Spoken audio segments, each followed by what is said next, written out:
What is going on, guys? Welcome to Crystal Screw. Today I'm going to show you how to downgrade your PS3 for a CAX or a DeX PS3. I will leave two downloads in the description, and once you download them, you're just going to follow the tutorial along, and we'll be showing you how to actually get back on 3.55. And the reason why you should downgrade is when you're in a different firmware, it's always best to downgrade before switching a firmware, just to actually decrease the chances of getting a brick on your PS3.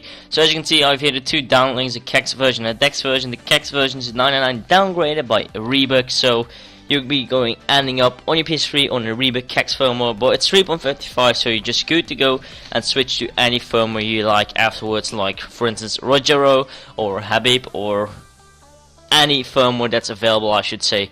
So what you're going to do, first of all, need a USB stick with at least 300 MB free of space, and you're going to plug it into your computer. And once you've done that, you're going to follow along. You're going to navigate to your USB stick and you're going to open it.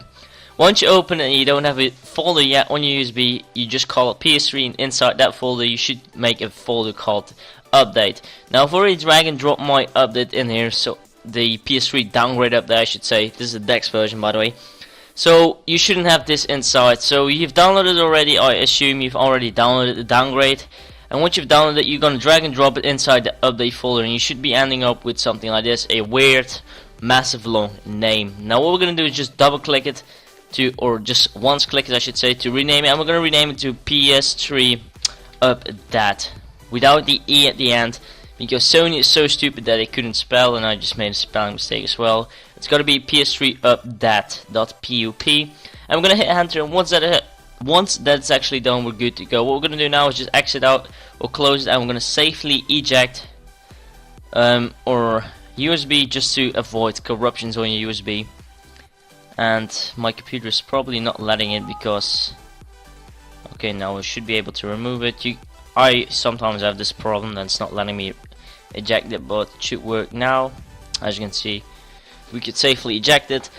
And once you actually have done that, we're gonna go on our PS3 and we're gonna plug in our USB on the right slot. So I'll see you now on my PS3, and I'll show you what to do afterwards once you have plugged in on your PS3.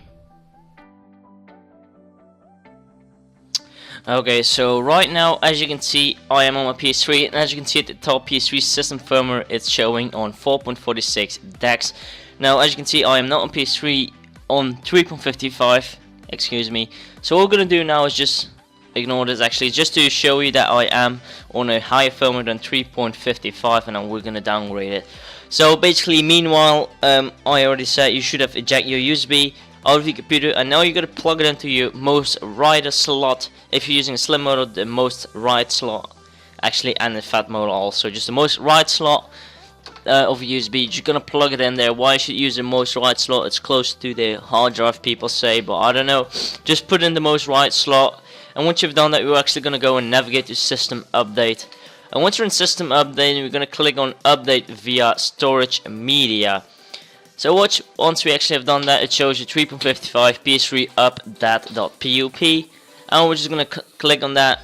And once it's actually done, it's actually now going to copy it over from a USB to your PS3. And once that's actually done, that doesn't really take that long. Once that's actually done, it's going to install the update. We're just gonna wait for a second. It's not taking that long anyway, because it's not hard at all to downgrade your PS3. And yeah, basically it just might take a little longer than expected, but it just doesn't matter at all.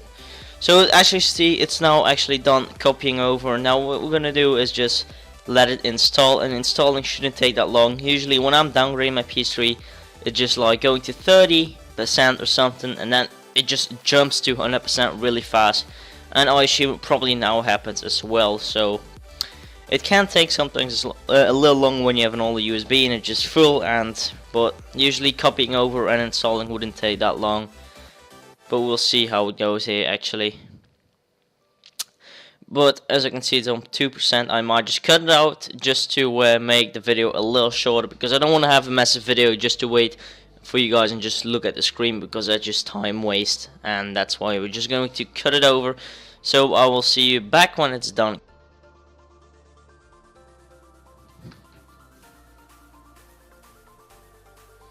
And as you see, it just jumped from, I don't know, where we like I wasn't even looking at my PS3 screen. Sorry for that. I was just looking at my computer and just saw it jump from a circuit I think was like 30% or 40% and just jumped to 100. But as you can see, our PS3 just booted up, and when it boots up, I guess it means we're successfully downgraded. So what we're gonna do now, also what you might notice is the color above the PSN logo. It should not be red anymore, but it's now blue. That means I'm not on a Reboot firmware anymore, but we just downgrade, and we're going quickly to Reboot Toolbox just to show you that we are in a 3.55 firmware now. And if we are, it basically means we are successfully downgraded. Now there are a lot of other ways how you can check what your firmware is. You can go to System Settings, and then you should be able to see what firmware you are. But as you can see, PS3 system software, system firmware, excuse me, is 3.55. And when that's done, actually we are good to go to any different firmware we want to go. But I'm just going back to Reboot 4.46.1 and gonna spoof, because that's just my preferred firmware. Anyways, this was the tutorial, guys. Hope you enjoyed it. Don't forget to comment, rate, and subscribe, and we will definitely see you in my another video. Adios.